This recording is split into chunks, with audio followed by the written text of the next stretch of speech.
Alors, autre personne qui souhaite être entendue? La question de la sécurité des piétons et cyclistes aux intersections et plus généralement sur l'ensemble du réseau routier sherbrookeois refait surface, encore une fois. Ce sujet n'est pas anodin car depuis 10 ans, c'est près de 900 piétons et cyclistes qui ont été victimes d'un accident à Sherbrooke. Et on ne parle que des victimes qui sont répertoriées par la SAAC, selon un document qu'on a obtenu copie la semaine dernière. C'est en ce sens que Sherbrooke Démocratie a pris l'initiative à ma suggestion de demander aux Sherbrookeois de recenser les endroits où ils considéraient dangereux de circuler à pied ou à vélo. Vous l'avez probablement entendu parler dans la tribune. Cette requête lancée sur Facebook a fait boule de neige et c'est plus d'une 50aine de réponses qu'on a reçues.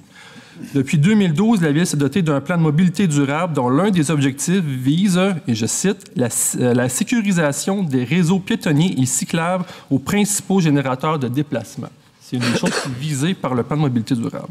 Première question, qu'est-ce qui a été fait à cet égard? Deuxième question, est-ce que la Ville peut s'engager à ouvrir un vaste chantier à ce sujet qui tienne vraiment compte de la sécurité des citoyens, de son plan de mobilité durable et qui ira plus loin que les normes, les coûts et les possibles ralentissements automobiles?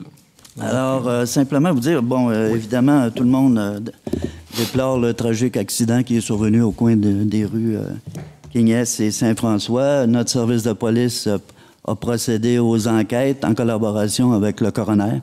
Il y aura un rapport du coroner. Évidemment, on a demandé à nos services de vérifier sur place quelle était la signalisation et ce qu'on nous a confirmé, c'est que la signalisation était effectivement conforme aux normes et que sur 3 des 4 approches, dont celle où a eu lieu le tragique accident, ce sont des approches qui sont entièrement protégées. En ce qui a trait au feu vélo, puis je pense que c'est un des très rares endroits, sinon le seul où on a un feu vélo.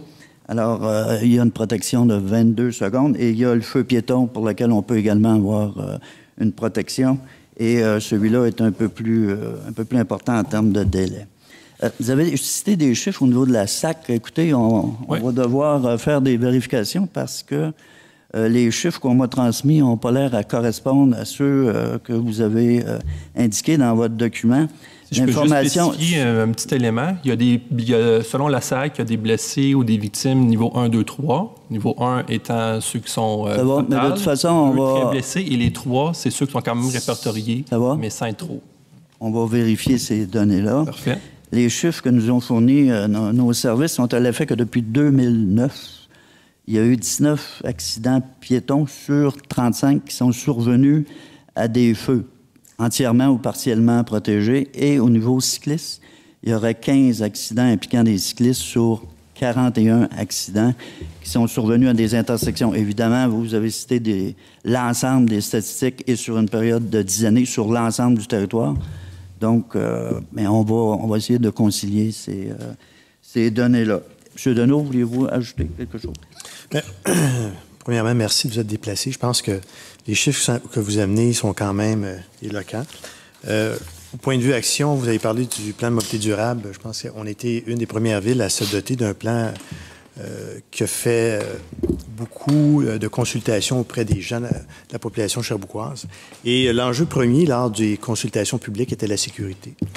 Et vous parlez d'investissement. Si on regarde cette année, c'est quand même majeur. On parle d'1 million qui va être investi sur le réseau de pistes cyclables, particulièrement le secteur Burlington, prolongé jusqu'à la 410.